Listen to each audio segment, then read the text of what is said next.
اللہ نے سارے نبیوں میں سب سے اعلیٰ، سب سے افضل، سب سے برتر، سب سے خوبصورت جناب رسول اللہ صلی اللہ تعالی علیہ وسلم کی ہستی کو پیدا فرمایا، اور سارے عالم کے انسانوں کے لیے نبی کا اعلان فرمایا کہ قل یا ایھا الناس انی رسول اللہ الیکم جمیعا، اب میں تم ساری دنیا کا رسول بن کے آیا ہوں۔ آپ کا ظاہر بھی اتنا خوبصورت اور آپ کی زندگی بھی خوبصورت۔ میں آپ کو اللہ کے نبی کا حلیہ بتاتا ہوں۔ آپ تشریف لے جا رہے ہیں مکہ چھوڑ کے مدینہ، راستے میں بھوک لگی، رابغ ایک خیمہ دیکھا، وہاں ایک بوڑھی عورت بیٹھی۔ آپ نے ان سے کہا ماں جی کچھ کھانے کو ملے گا؟ پیسے دیں گے۔ اس نے کہا بیٹا بارش نہیں ہوئی، کچھ بھی نہیں ہے، قحط ہے، کھانے کو بھی نہیں ہے، پینے کو بھی نہیں ہے۔ تو ایک بکری کھڑی تھی بالکل کمزور، اس کے جسم پر صرف کھال تھی۔ آپ نے کہا اس بکری کا دودھ نکال لوں؟ وہ کہنے لگی دیکھ تو رہے ہو اس کے جسم پر تو سوائے کھال کر ہے کچھ نہیں، کہاں سے نکالو گے؟ کہا مجھے اجازت دو۔ اب چونکہ ایک عجیب سا واقعہ ہو رہا ہے کہ ایک ایسی بکری سے دودھ نکالنے کی بات ہو رہی ہے جو چل بھی نہیں سکتی، تو بڑھی آپ کو ایسے غور سے دیکھنے لگی کہ یہ کون ہے، یہ کون ہے جو اس مری ہوئی بکری سے دودھ نکالنا چاہتا ہے؟ تو غور سے دیکھ رہی، تو آپ آنکھوں میں سما گئے۔ پھر اس نے اس کو بیان کیا، آپ نے اس بکری کے تھنوں کو پکڑا تو لٹک کے نیچے آ گئے، دودھ سے بھر گئے۔ تو اپنے بڑے برتن میں دودھ نکالا، اپنے تینوں ساتھیوں کو پلایا، خود بھی پیا، پھر دوبارہ دودھ نکال کے برتن پورا بھر کے اس بڑھیا کو دے دیا اور آپ چلے گئے۔ شام کو اس کا خامد آیا ابو معبد، انہوں نے کہا ام معبد یہ دودھ کہاں سے؟ کہا اس بکری کی۔ کہا پاگل ہے، یہ تو چل نہیں سکتی، اس کا دودھ کہاں سے آ گیا؟ کہا ایک نوجوان آیا تھا، اس کے ہاتھوں میں کوئی تاثیر تھی، جادو تھا، جس سے یہ دودھ نکلا ہے۔ وہ کہنے لگا ان عتیلی، بتاؤ وہ کیسا تھا؟ شاید آپ نے کبھی سنا نہ ہو اپنے نبی کا حلیہ، میں بتانا چاہتا ہوں ہمارے نبی کیسے تھے۔ کہ رأیت رجلا ظاہر الوضاء ابلج الوجه حسن الخلق لم تعبه ثجلة ولم تجر به سعلة وصيم قصيم في عينيه دعج في أشفاره وطف في صوته سحل في لحيته كثافة في عنقه ستع أكحل أحور أزج أقرن إن صمت فعليه الوقار وإن تكلم فسماه وعلاه البهاء أجمله وأبهاه من بعيد وأحسنه وأحلاه من قريب كأن منطقه خرزات نذب يتحذرن فصل لا هزر ولا نزر سبحان لم تقتحم عين من قصر ولا تشناه من طول ربعة انظر الثلاثة غصن بين غصنين۔ کیا اماں الفاظ بول گئی، آج تک عالم تھک گئے ترجمہ کرتے ہوئے، کہنے لگی میں تمہیں کیا بتاؤں، میں نے ایک شخص دیکھا، مجھے لگا جیسے 14ویں کا چاندی کپڑے پہن کے زمین پہ آ گیا، ظاہر الوضاء ابلج الوجه، چمکتا چہرہ۔ میں پورا آپ کو ایک اور حدیث بھی ساتھ جمع کر لیتا ہوں۔ عظیم الہامہ، خوبصورت سر، بڑا شدید سواد الشعر، سیاہ کالے بال، عظیم الہامہ، سر خوبصورت گولائی میں، واسع الجبین، کھلا ماتھا، ازہر اللون، کلیوں جیسا خوبصورت رنگ چمکتا ہوا۔ پھول میں چمک تھوڑی ہو جاتی، کلی میں زیادہ ہوتی، کلیوں جیسا رنگ چمکتا ہوا۔ ازج الحواجب، یہ بڑے خوبصورت گول، وہ آج کل کیسے یہ پر پینسلیں لگا کے بیچاریاں یہاں تک لے جاتی ہیں، وہ پھر پینسل کا رنگ اتر جاتا ہے، پھر اندر سے وہی عجیب و غریب نظر آنے لگتا ہے۔ تو میرے نبی کی اللہ نے ایسے خود بنا دی، ایسے پورے چلتی ہوئی یہاں تک آتی تھی، من غیر قرن، یہاں بال نہیں تھے، یہاں یہ جگہ خالی تھی، جن کے ہوتے ہیں وہ بیچاری یہاں سے نکال ہائے ہائے بھی کرتے ہیں اور نکالتے بھی ہیں۔ من غیر قرن، یہاں بال نہیں تھے۔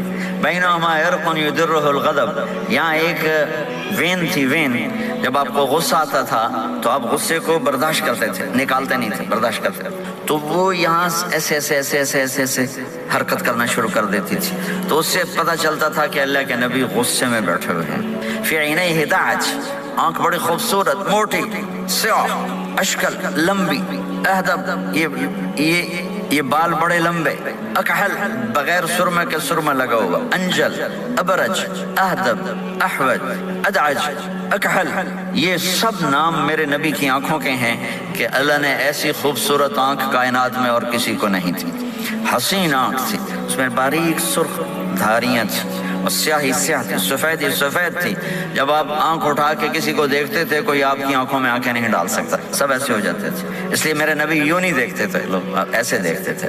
جل نظرہ الملاحظہ، ایسے جب کبھی آنکھ اٹھتی تھی تو سب آپ کے سامنے یوں ہو جاتے تھے، کوئی آپ کے چہرے پہ نظر نہیں ڈال سکتا تھا. فی اشفارہ وطف، خوبصورت خوبصورت بال. اخن العرنین، ناک تھوڑا سا یہاں سے اٹھا ہوا، یہاں سے باریک. لہو نور یعلوہ، یہاں نور نظر آتا تھا سے چمکتا ہوا چمکتا ہوا. ضلیع الفم، ہونٹ بڑے خوبصورت کھلے ہوئے کھلے ہوئے اور چوڑے منہ کے ساتھ. اشنب براق الثنایا مفلج الاسنان، دانت ایسے گولائی میں خوبصورت چمکتے ہوئے. جب کبھی آپ مسکراتے آپ کے دانتوں کا نور دیواروں پہ پڑتا ہوا نظر آیا کرتا تھا. ایسے حسین دانت تھے ہمارے نبی کے کہ دانتوں سے نور نکل کے دیواروں پہ پڑتا ہوا نظر آتا تھا. یہ 4 دانتوں میں تھوڑا فاصلہ تھا، باریک سا فاصلہ تھا، اس میں سے ایسے روشنیاں نکلتی تھیں آپ کی مسکراہٹ کے دوران. سہل الخدین، یہ گال آپ کے نہ ایسے نیچے کہ کمزور ہوں، نہ ایسے ابھرے ہوئے کہ برے نظر آئیں. کف اللحیہ، داڑھی بڑی خوبصورت گھنی نیم گھنگریالے، اور داڑھی میں سر میں 14 سفید بال تھے اور ایک روایت میں 20 سفید بال تھے. اور کأن عنقہ جید دمیہ، اور آپ کی یہ گردن مبارک سراہی کی طرح لمبی اور خوبصورت گولائی میں جیسے کسی نے گھڑ کے آپ کی گردن کو بنایا ہوا ہو. اور آواز میں جادو، فی صوتہ سحل، آواز میں جادو، آواز میں کشش، آواز میں گرفت. طفیل بن عامر ایک بڑے عرب سردار ہیں، وہ مکے میں آئے. لوگوں نے کہا ایک جادوگر ہے جس کو سناتا ہے اس کا ہو جاتا ہے، تم اس کی نہ سننا. انہیں ڈر کے اپنے کان میں روئی ڈال لی کہ میں سنتا ہی نہیں. طواف کر رہے تھے، آپ پہ نظر پڑی، آپ نماز پڑھ رہے تھے ایک طرف کھڑے ہو کر، تو نظر پڑی تو کھچ گیا دل. تو کہنے لگے من ہوا، یہ کون ہے؟ تو مکے والوں نے کہا ہوا یہ وہی جادوگر ہے. تو طفیل کہنے لگے میری جی میں آیا، تو اتنا بڑا سمجھدار آدمی ہے، یہ اتنا خوبصورت انسان میرے خیال میں جادوگر نہیں ہو سکتا. میں اس کی سنتا ہوں، اگر اچھی بات ہوگی تو لے لوں گا، غلط ہوگی چھوڑ دوں گا. تو طواف پورا کر کے آپ کے پاس آ کے بیٹھ گیا. آپ نے سلام پھیرا تو طفیل کہنے لگا ما تقول یا محمد، کیا کہتے ہو محمد، کچھ سناؤ. تو آپ نے چند جملے بولے، ان الحمد للہ احمدہ واستعینہ واؤمن بہ واتوکل علیہ من یہدہ اللہ فلا مضل لہ ومن یضللہ فلا ہادی لہ. تو وہ تڑپ گئے. میرے آپ کے لیے کوئی کشش نہیں ان کلمات میں ترجمہ بھی کر دوں تو کوئی کشش نہیں، لیکن وہ عرب سمجھنے والے وہ کہنے لگا اعد فقط بلغنا قاموس البحر، ارے ذرا دوبارہ سنانا، تیرے ایک جملے نے 7 سمندر کا پانی پی لیا ہے. تو آپ نے دوبارہ سنایا ان الحمد للہ احمدہ واستعینہ واؤمن بہ واتوکل علیہ من یہدہ اللہ فلا مضل لہ ومن یضللہ فلا ہادی لہ. تو کہنے لگا مجھے کلمہ پڑھا دے. آواز میں ایک کشش تھی، جو سنتا تھا وہ کھچ جاتا تھا. خوبصورت آواز. بعید ما بین المنکبین، چوڑی چھاتی کھلی چھاتی. عریض الصدر، چوڑا سینہ. سواء البطن والصدر، سینہ اور پیٹ برابر. میں معذرت سے کہتا ہوں کتنے خواتین بھی مرد بھی، آپ سجے پاسے پیٹ کھبے پاسے، آپ کھبے پاس پیٹ کھبے پاسے، آپ سجے پاسے. دیکھتے وہ ادھر ہو تو پیٹ ادھر ہو جاتا ہے، ادھر ہو تو پیٹ ادھر ہو جاتا ہے. جو ہنستے میں پیٹ ہے کرتا ہے زبان سے نہیں، وہ پیٹ سے ہنستے گڑ گڑ گڑ گڑ گڑ گڑ گڑ. تو میرے اللہ کو انتہائی ناپسند ہے موٹا، چاہے عورت ہو چاہے مرد ہو. اور مولوی موٹا تو سب سے برا لگتا ہے. بھائی احتیاط سے کھاؤ، اللہ تعالیٰ نے کھانے کے لیے نہیں پیدا کیا ہے، اللہ نے کسی کام کے لیے پیدا کیا ہے. تو کھانے پینے کا وقت اللہ نے آگے رکھ دیا ہے، خوب ڈٹ کے کھا لینا، حلال بھی کھاؤ احتیاط سے بھی کھاؤ. کلوا واشربوا ولا تسرفوا. اور اللہ تعالیٰ نے کھانے کا والتین والزیتون وطور سینین وهذا البلد الامین، اللہ نے اعلیٰ ترین غذا کی قسم اٹھائی اور اس میں ذائقہ نہیں دیکھا. نہ انجیر کا ذائقہ ہوتا ہے اتنا اچھا، اور زیتون تو ویسے ہی کڑوا ہوتا ہے. تو یہ اللہ تعالیٰ سموسے پکوڑے کی قسم نہیں کھا سکتا تھا، مجھے سموسے کی قسم، مجھے پکوڑے کی قسم. تو اللہ نے ہمیں کھانے کا سلیقہ بتایا، طریقہ بتایا کہ اپنے یہ بوفے نہ کرو. بوفے 50 چیزیں پلیٹ میں ڈالنی ہیں اور پھر لگے ہیں جانوروں کی طرح کھاتے ہی جا رہے ہیں. میرے نبی سے ایک وقت میں 1 سالن کھاتے تھے، 1 2 کبھی نہیں کھائے، 1. اور زندگی بھر میرے نبی نے باسی کھانا نہیں کھایا، صبح کا پکا شام نہیں کھایا، شام کا پکا صبح نہیں کھایا، صرف ایک دفعہ حج کے موقع پر ام ہانی حضرت علی کی بہن مکہ میں، ان کے گھر باسی روٹی کے 2-4 لقمے لیے، ورنہ صبح کا پکا ہوا شام نہیں کھاتے تھے، یا تازہ یا فاقہ، تمہاری طرح نہیں 8 دن کا پکا کے فریج میں ٹھوک دیتا ہوں، کڈی رکھو تو کھاتی رکھو، یہ کیا یہ بھی کوئی 8 دن کا پکا کے کٹھا ہی ٹھوک دیا اندر، اب نکال کے بیگم اپنے ٹائم پہ گرم کر کے کھا رہی، میاں صاحب اپنے ٹائم پہ گرم کر کے کھا رہے ہیں، اب بھی برتن صاف کیتی جاندے نا، اب بھی کینیڈا مطلب پتہ نہیں کیا پڑا کینیڈا،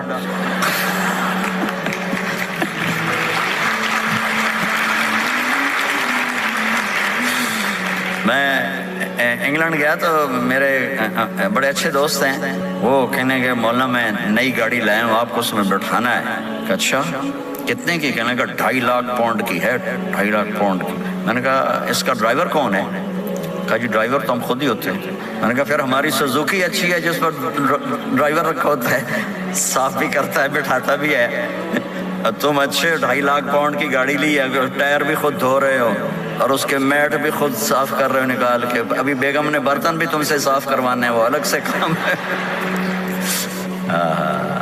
میرے نبی سوا البطن والصدر، میرے نبی کا سینہ اور پیٹ برابر تھا، سبت القصد، بالکل ایسے سیدھا قد، بالکل، اور کبھی زندگی بھر پیٹ بھر کے کھانا نہیں کھایا، صبح کھایا شام نہیں کھایا، شام کھایا صبح نہیں کھایا، جان بوجھ کے، اور جب کھایا تو چند لقمے۔ دقیق المسربہ، یہاں بالوں کا تار تھا جو ناف پہ آ کے ختم ہوتا تھا، باقی سارا جسم انور المتجرد، چمکتا ہوا جسم تھا، چمکتا ہوا، راہ بر راہ، یہ ہتھیلی کشادہ، شسن الکفین والقدمین، یہ جگہ اور پاؤں کی یہ جگہ، اس پر گوشت خوبصورت مسیح القدمین، اس طرح تھا کہ یہ رگیں نظر نہیں آتی تھی، اور جو حصہ آپ کا کپڑوں سے باہر نظر آتا وہ نور چمکتا نظر آتا تھا، اور اذا زال قلعا، آپ پورا قدم اٹھا کے رکھیں، یہ ایسے نہیں چلتے بلکہ آپ پورا ایسے قدم اٹھاتے تھے پورا، اور یقارب الخطا، قدم چھوٹا چال میں تیزی، ایسے لمبے قدم نہیں اٹھاتے تھے، چھوٹا قدم لیکن اس میں تیزی بہت، یمشی تکفیا، ذرا کندھے جھکا کے چلتے تھے، اکڑ کے زندگی بھر نہیں چلے، ہمیشہ یوں چلتے تھے، تھوڑی گردن بھی جھکی ہوئی، تھوڑے کندھے بھی جھکے ہوئے، اور عاجزی، اور ہمیشہ سلام میں پہل فرماتے تھے، جس کو بھی ملتے تھے سلام میں پہل ہوتی تھی، اور اتنے عالی اخلاق تھے، کبھی کسی کو یوں کر کے نہیں بلایا، ہمیشہ یوں کر کے اشارہ کر کے، پورے ہاتھ کا اشارہ کر کے بلایا، اور جب کبھی آپ کو دائیں بائیں سے کوئی بلاتا یا رسول اللہ تو اب یوں نہیں کرتے تھے، میں یوں کھڑا ہوں، مجھے فوزان کہتا ہے مولانا صاحب تو میں اتنا ہی کروں گا، جی فرمائیے کیا کہنا ہے، کوئی ادھر سے ہوگا تو میں کہوں گا ہاں جی بولو کیا کہنا ہے، پر اپنے نبی کے اخلاق دیکھو، یہاں سے کسی نے آپ کو بولا یا رسول اللہ تو آپ یوں نہیں کرتے تھے، آپ یوں کرتے تھے، جی فرمائیے، پورا اس کو سینہ دیتے تھے، کوئی ادھر سے بولا تھا یا رسول اللہ تو آپ یوں نہیں کرتے تھے، آپ پورا ایسے مڑتے تھے، پھر کہتے تھے جی فرمائیے، پورا سینہ دیتے تھے اس کو، اور پھر کوئی کہتا آپ سے بات کریں تو آپ یوں ہو جاتے، کوئی آپ سے بات کرنی آپ یوں ہو جاتے، جب تک وہ بات ختم نہیں کرتا تھا آپ اس کی سنتے رہتے تھے، اور جب کسی کی بات سنتے تھے تو بالکل اس کو چہرہ دیتے تھے۔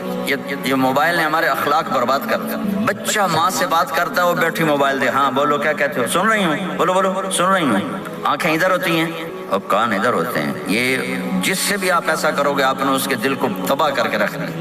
توجہ فرمائیے، ہمارے اردو میں کہتے ہیں توجہ، تا ہٹا دو تو نکلتا ہے وجہ، چہرہ، اپنا بوتھا شریف میری طرف کرو، مجھے عزت دو، میری آنکھوں میں آنکھیں ڈال کے بات کرو۔ آپ کو صحیح سچا واقعہ سناؤں، ہمارے فیصل آباد میں ایک خاتون اسکول ٹیچر تھی، تو وہ پیپر چیک کر رہی تھی تو رونے لگی مارکنگ کرتے ہوئے، تو ان کے ہسبینڈ نے پوچھا کیوں روئی ہو، تو اس نے ایک پیپر نکال کے دے دیا کہ اس کو پڑھو، تو اس میں ایک سوال تھا کہ بچوں سے کہ آپ کیا بننا چاہتے ہیں، تو بچے نے لکھا تھا میں اسمارٹ فون بننا چاہتا ہوں، کہ میں دیکھتا ہوں کہ میری ماں اور میرے جو فادر ہیں وہ مجھے اتنا توجہ نہیں دیتے جتنا اپنے فون کو توجہ دیتے ہیں، میں ان سے بات بھی کروں تو وہ اپنے فون میں لگے ہوتے ہیں اور اسی میں لگے مجھ سے بات کرتے ہیں، میرا جی چاہتا ہے میں بھی اسمارٹ فون ہوتا۔ تو ان کے خاوند نے پوچھا تو کیوں روئی ہو، کہ یہ تیرے میرے بیٹے نے لکھا ہے یہ، اوپر تو رول نمبر تھا نا، ان کو تو پتا تھا کس کا رول نمبر ہے، باپ کو نہیں پتا تھا کہ یہ تیرے میرے بیٹے نے لکھا ہے کہ میں اسمارٹ فون بننا چاہتا ہوں۔ تو یہ ضرورت کی چیز ہے، لیکن اب آپ تو اپنا کلچر بھول گئے۔ مراسی بڑی ایک عالی شان قوم ہوتی ہے ہمارے پنجاب میں، تو وہ ہماری پنجابی کی مثال ہے، مراسیاں دا پتر جمے انہیں چوم چوم کے مار چھڑیا۔ تو یہ اسمارٹ فون نے تمہیں ٹوائلٹ میں بھی فارغ نہیں رکھا، ٹوائلٹ میں بھی سودے کر رہے ہوتے ہیں بیٹھے ہوئے۔ تو ہر چیز کی ایک ترتیب ہے۔ میرے نبی جب کسی کی سنتے تھے تو پوری طرح متوجہ ہوتے تھے، چھوٹے کو بھی عزت دیتے تھے، بڑے کو بھی عزت دیتے تھے۔ تو میرے اور اللہ کے درمیان جناب رسول اللہ صلی اللہ تعالی علیہ وسلم کی ہستی، یہ واسطہ ہیں، یہ رابطہ ہیں کہ مجھے اپنی زندگی میں ڈھلنا ہے اس محبوب کے طریقے میں جس سے میرے اللہ نے پسند کیا۔ فلا وربک، یہ قرآن کی پہلی قسم ہے، والعصر، یہ قرآن کی آخری قسم ہے۔ فلا وربک لا یؤمنون حتی یحکموک فیما شجر بینہم ثم لا یجدوا فی انفسہم حرجا مما قضیت ویسلموا تسلیما۔ مجھے قسم ہے میرے محبوب آپ کے رب کی، سبحان، یہ قرآن کی سب سے خوبصورت قسم ہے، اور اظہار محبت میں سب سے عالی شان قسم ہے کہ اللہ تعالیٰ یوں کہہ رہا ہے، اے میرے محبوب مجھے آپ کے رب کی قسم۔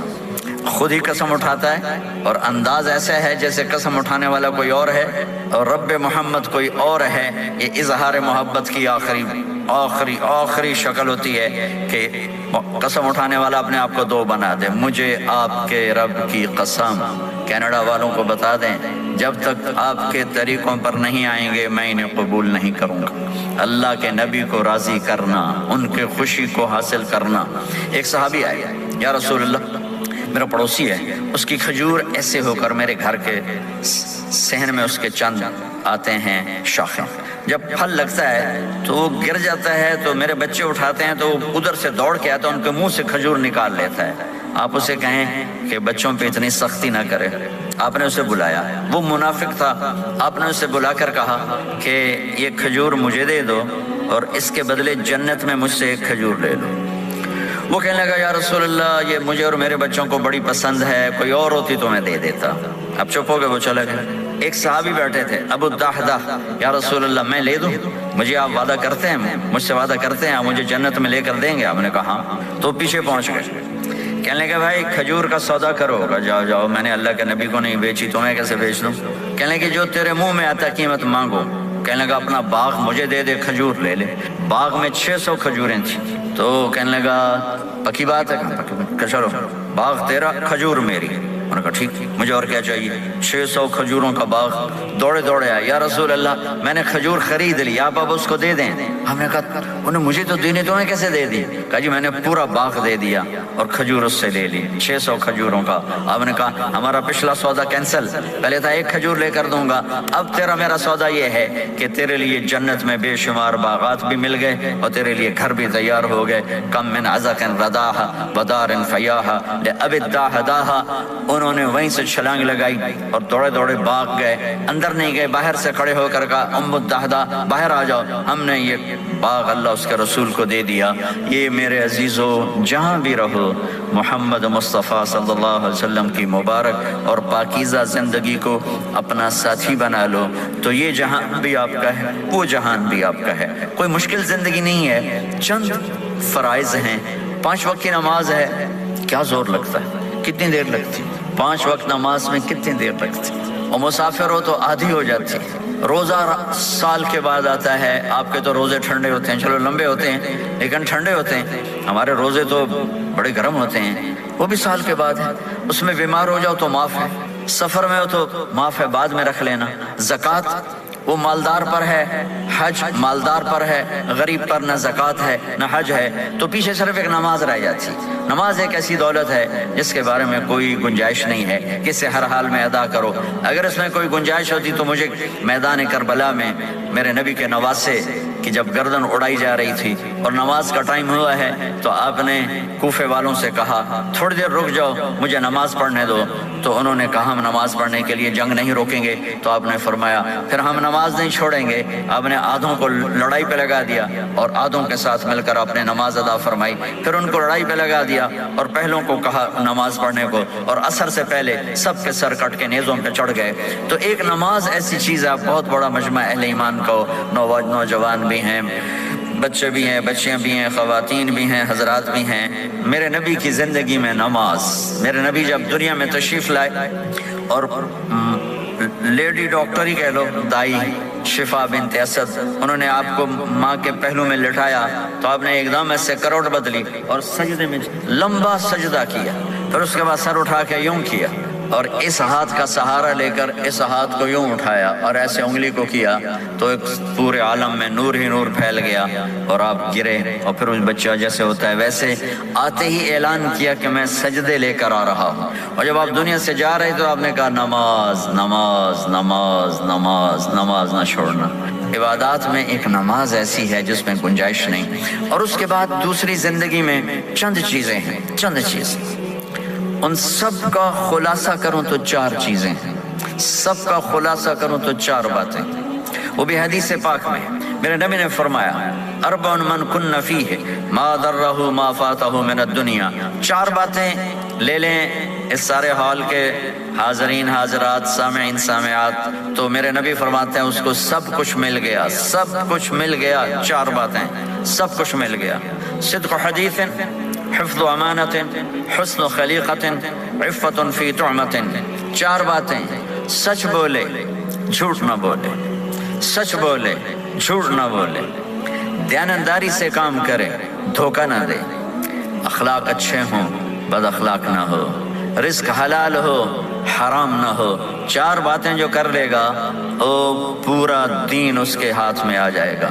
عبادات کے بعد نماز فرائض، تو ایک سچائی ہو، ایک دیانتداری ہو، ایک اخلاق اچھے ہوں اور ایک رزق حلال ہو تو ہر چیز آپ کے تابع اللہ تعالیٰ کر دے گا۔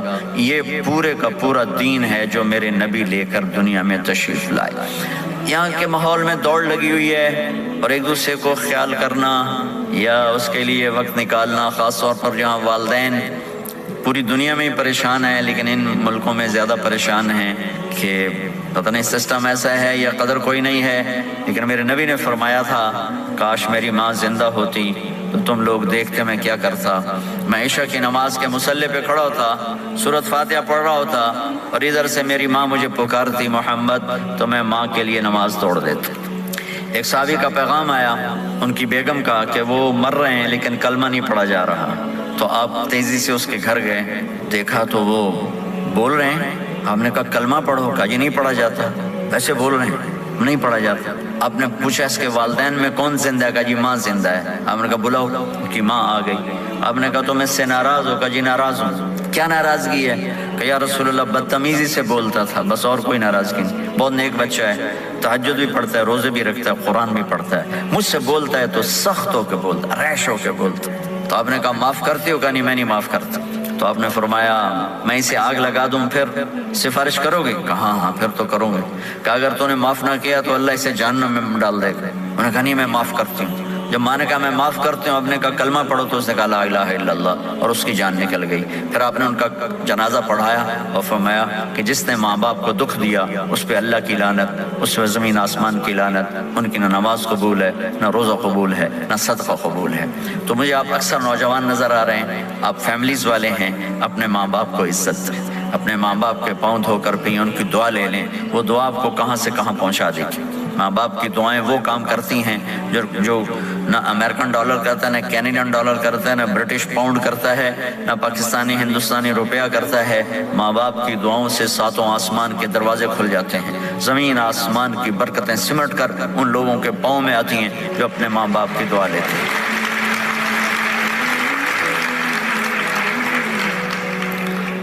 ایک دفعہ موسیٰ علیہ السلام نے کہا یا اللہ میرا جنت کا ساتھی کون ہے؟ تو اللہ تعالیٰ نے فرمایا کہ وہ جو فلاں آدمی گوشت بیچنے والا، اس کو ہم قصاب کہتے ہیں، قصائی، یہ کوئی اتنا بڑا معزز پیشہ نہیں ہوتا۔ تو موسیٰ علیہ السلام بڑے حیران ہوئے کہ میرا ساتھی گوشت بیچنے والا، تو اس کو دیکھنے چلے گئے۔ دیکھا تو ایک عام آدمی جیسے گوشت بیچ رہا ہے ایسے ہی سارے بازار میں بیٹھا ہوا، دوسرے بھی بیٹھے ہوئے۔ جب شام ہوئی اس نے تھیلے میں گوشت کا ٹکڑا ڈالا اور گھر گیا، تو موسیٰ علیہ السلام بھی ساتھ گئے۔ تو اس نے جا کر گوشت کو کاٹ کے ہانڈی میں چڑھایا، آٹا گوندنے لگا، آٹے کو رکھ دیا، پھر سالن تیار کیا، پھر روٹی تیار کی۔ ایک عورت بوڑھی یوں کر کے چارپائی پہ لیٹی ہوئی تھی، اس کو ہلایا جلایا، ماں جی ماں جی اٹھ کے بیٹھ گئی، تو اس کو ہاتھ کا سہارا دے کے کھانا کھلایا، اپنے ہاتھوں سے کھلایا، کھلاتا رہا۔ جب اس نے کہا بس تو اس نے اس کا منہ صاف کیا، کلی کرائی۔ جب وہ لیٹنے لگی تو کچھ بولی، تو موسیٰ علیہ السلام دور کھڑے تھے، سمجھے نہیں کہ یہ کیا بول رہی۔ تو موسیٰ علیہ السلام نے پوچھا یہ کیا کہہ رہی تھی؟ وہ کہنے لگا حضور کیا بتاؤں کیا کہہ رہی تھی، جب بھی اس کی خدمت کرتا ہوں تو یہ مجھے دعا دیتی ہے کہ اللہ تجھے جنت میں موسیٰ کا ساتھی بنائے، تو میں تو غریب کسائی ہوں، موسیٰ تو بہت بڑا نبی ہے۔ تو موسیٰ علیہ السلام نے فرمایا تیری ماں نے تیرا کام کر دیا ہے، تیری ماں نے تیرا کام کر دیا ہے۔ میرے عزیزو، ممکن ہے ماں باپ کی خدمت کرنا، دعا لینا تمہیں یہاں مشکل نظر آئے، لیکن اللہ کی قسم اسی میں آپ کی دنیا چھپی ہوئی ہے، اسی میں آپ کی آخرت چھپی ہوئی ہے۔ اپنے ماں باپ کی دعا لو، اپنے ماں باپ کی دعا لو، اپنے ماں باپ کی دعا لو۔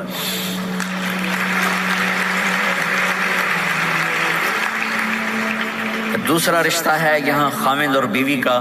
پورے ویسٹ میں طلاقیں بہت زیادہ ہو گئی ہیں، بہت زیادہ طلاق کی ریشو بڑھ گئی ہے۔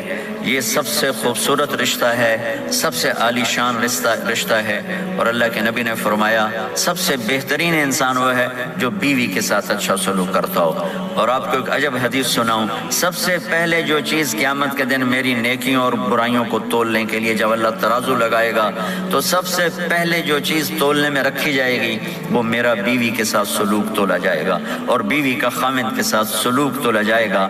یہ وہ رشتہ ہے جس کو سب سے پہلے جنت میں بنیاد رکھی گئی۔ اللہ نے آدم اور حوا کا نکاح پڑھا کر انہیں خاوند اور بیوی کے رشتے میں جوڑا، اور یہی رشتہ جنت میں جا کے آخر میں بھی یہی رشتہ ہے، وہ خاوند اور بیوی کا رشتہ ہے۔ میرے نبی نے 11 شادیاں کی، اللہ کی قسم صرف ہمیں زندگی سمجھانے کے لیے کی کہ گھر میں زندگی کیسے گزاری جاتی ہے۔ نماز کے لیے 1 لوٹا پانی چاہیے، 10 منٹ چاہیے، لیکن گھر میں اچھے اخلاق کے لیے بہت بڑا ظرف چاہیے۔ بیوی کے اخلاق و خاوند کے لیے، خاوند کے اخلاق و بیوی کے لیے، یہ اتنا خوبصورت رشتہ ہے، اتنا بنیادی رشتہ ہے کہ تمام رشتے اس کے سامنے چھوٹے پڑ جاتے ہیں۔ ہمارا عام طور پہ جوائنٹ فیملی سسٹم ہے، ہم اپنے اس رشتے کو بچائیں باقی رشتوں کی زیادتی سے۔ والدین سختی کریں تو اپنی بیوی کو بچاؤ، بیوی سختی کرے تو اپنے والدین کو بچاؤ، بیچ میں تم ایک ترازو کا کام کرو۔ ہم اپنے گھر کو خوبصورت بنانا چاہتے ہیں تو جو ڈالر سے نہیں خوبصورت ہوگا، یہ آپ کے اخلاق سے خوبصورت ہوگا۔ ایک میٹھا بول وہ بیوی کے دل کو خرید لیتا ہے، ایک میٹھا بول وہ خاوند کے دل کو خرید لیتا ہے۔ ایسی اولاد کے ساتھ بھی وہ شدت اور سختی نہ ہو، بلکہ نرمی کا معاملہ ہو، پیار محبت کا معاملہ ہو۔ میرے نبی نے حسن حسین کے ساتھ 7 سال گزارے، آپ نے ایک نصیحت نہیں کی، ان کے ساتھ کھیلتے تھے، ان کو ٹائم دیتے تھے، اس طرح صفات منتقل ہوتی چلی گئیں۔ یہ چند چیزیں ہیں، ان کو کرتے کرتے دنیا سے چلے گئے تو دنیا بھی آپ کی ہے اور آخرت بھی آپ کی ہے۔ اور میں اپنی بات ختم کرنے سے پہلے، اگر کسی سے لڑے ہوئے ہو تو صلح کر لینا اٹھ کے، اگر کسی سے بات چیت بند ہے تو صلح کر لینا۔